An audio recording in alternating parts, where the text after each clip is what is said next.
¿Sabías que el rey Saúl acudió a un medio para comunicarse con Samuel? En el pasado, la seguridad de Saúl que tenía de la presencia de Dios lo capacitó para guiar a Israel sin temor contra sus enemigos. Pero ahora él había dejado de servir a Dios. Cuando el apóstata rey intentó comunicarse con Dios acerca de la batalla que se acercaba, Dios rehusó comunicarse con él. Es por eso que él acudió a un medio para saber qué sucedería con esta batalla. Primero le pidió que trajera a Samuel ante su presencia.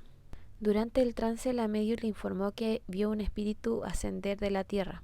Y ese espíritu le informó al ansioso rey que Israel no solo perdería la guerra, sino que él y sus hijos morirían.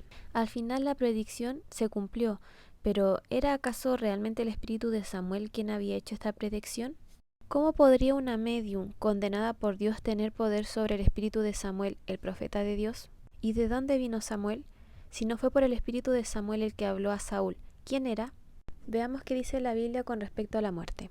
La mortalidad es un estado o condición que no está sujeto a la muerte. Y la Biblia nos dice en 1 Timoteo 1:7 que Dios es inmortal. Y en 1 Timoteo 6:16 que Él es el único que tiene inmortalidad. Porque Dios no es un ser creado, por ende Él tiene existencia propia. No tiene ni principio ni fin. Y en ninguna parte de la Biblia vas a encontrar que describe la inmortalidad como una cualidad o estado del hombre. Y aunque en la Biblia vas a poder encontrar más de 1600 veces el término alma o espíritu, ninguna de estas se asocian a la palabra inmortal o inmortalidad. Por ende, y a lo contrario de Dios, los seres humanos somos mortales. De hecho, la Biblia compara la vida del ser humano con la tiniebla que aparece un poco de tiempo y luego se desaparece. La compara también como un soplo que va y vuelve.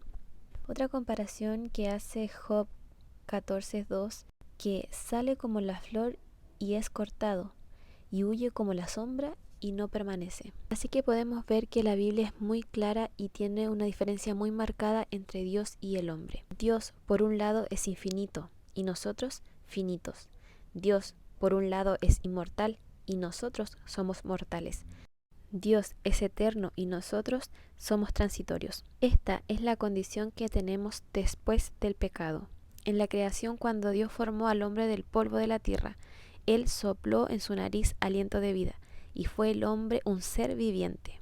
La creación y la Biblia nos enseña que el hombre obtuvo vida a través del aliento de Dios. Cuando Dios creó a Adán y Eva, Él les dio el libre albedrío, les dio el poder para escoger. Ellos podrían obedecer o desobedecer, y su existencia continuada dependía de su continua obediencia mediante el poder de Dios, de modo que la posición de vivir eternamente era condicional. Así que Dios les explicó cuidadosamente cuáles serían las condiciones que sufrirían al hacer mal uso de ese don. Comer del árbol de la ciencia del bien y del mal, Dios les advirtió que el día que ellos comieran iban a morir. Y así fue. El día que Adán y Eva decidieron desobedecer a Dios, conocieron la muerte, no la muerte instantánea, pero sí la muerte futura, y no solamente para ellos, sino para las generaciones venideras. Porque la Biblia es clara, en Romanos 6 nos dice que la paga del pecado es muerte, y eso fue lo que conoció Adán y Eva al ser desobedientes a Dios. Ahora bien, si la muerte es el cese de la vida, ¿qué dice la Biblia acerca de las condiciones de las personas que mueren? Satanás se ha dedicado a transgiversar esta verdad. Así como Adán y a Eva los engañó diciendo que si comían de ese árbol no iban a morir, así también nos engaña a nosotros diciendo que los muertos no mueren, sino que se van a otro lugar, que están intercediendo por nosotros, que nos están cuidando y que su espíritu sigue vivo. Pero la Biblia nos dice que la muerte no es una aniquilación completa, es solamente un estado inconsciente temporal mientras la persona espera la resurrección. Repetidas veces vamos a encontrar en la Biblia que llama al estado de la muerte como un sueño. En el Antiguo Testamento, refiriéndose a la muerte de David, Salomón y a los demás reyes de Israel y de Judá, dice que dormían con sus padres. Job, Daniel, Jeremías, David llaman a la muerte un sueño. Y en el Nuevo Testamento encontramos el mismo término. Al descubrir la condición de la hija de Jairo que estaba muerta, Jesús dijo que ella dormía. Y de la misma forma se refirió a Lázaro cuando estaba muerto. Y así como Mateo, Lucas, Pablo, Pedro describen a la muerte como un sueño. La representación bíblica de la muerte como un sueño se adapta claramente a su naturaleza. Veamos los ejemplos que deja la Biblia con respecto a esto. Primero, los que duermen están inconscientes. Eclesiastés 9:5 nos dice que los muertos nada saben. 2. Podemos ver que durante el sueño los pensamientos cesan. En Salmos 146:4 dice, sale su aliento, y en ese mismo momento perecen sus pensamientos. 3. El sueño pone fin a toda actividad del día. En Eclesiastés 9:10 nos dice, en el Seol, a donde vas, no hay obra, ni trabajo, ni ciencia, ni sabiduría. 4. El sueño nos desliga de los que están despiertos y de sus actividades. En el versículo 6 de Eclesiastés 9 nos dice que nunca más tendrán parte en todo lo que se hace bajo el sol. 5. El sueño normal deja inactivo las emociones conscientes. En el mismo versículo 6 nos dice que su amor, su odio y su envidia fenecieron ya. 6. Durante el sueño los seres humanos no alaban a Dios. En Salmo 115:7 dice, no alabarán los muertos a Jehová.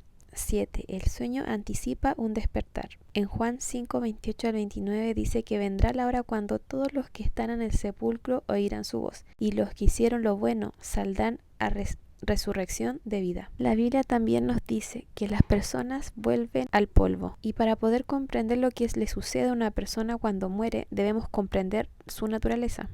La Biblia presenta a la persona como una unidad orgánica. Algunas veces vas a ver que la Biblia se refiere a la persona como alma y en otras como emociones o afectos, pero esta no enseña que el hombre está compuesto por dos partes separadas. Ya sea el cuerpo o el alma existen juntos. Estos dos forman una unión inseparable. En la creación humana podemos ver que la unión del polvo, o sea, los elementos de la tierra, y el aliento de vida de Dios produjeron al hombre, produjeron a un ser viviente o el alma. Adán no recibió un alma como una entidad separada, él llegó a ser un alma viviente. En la muerte sucede lo contrario. El polvo de la tierra sin el aliento de vida resulta una persona muerta, un alma en estado de total inconsciencia. Los elementos que componen el cuerpo vuelven a la tierra de la cual fueron formados. El alma no tiene existencia consciente fuera del cuerpo, y ningún escrito indica que en la muerte el alma sobrevive como una entidad consciente, de manera que el alma que perece, ese morirá. Aunque este es un tema delicado y extenso, la Biblia es clara y firme con respecto a esta postura. Los muertos nada saben. Ellos no interceden por nosotros ni están en el cielo cuidándonos. Satanás, al igual que engañó a Adán y Eva, intentó y intenta engañar a toda la humanidad con respecto a esto. Así como esta y muchas verdades bíblicas, Satanás ha creado confusión, que solamente nos alejan de Dios y la verdad. Si tienes alguna duda con respecto a este tema y muchos otros, simplemente ve a la Biblia, busca entre sus hojas la verdad. Y si realmente quieres conocer la verdad, pídele a Dios que te la muestre. Estoy segura que Él lo hará.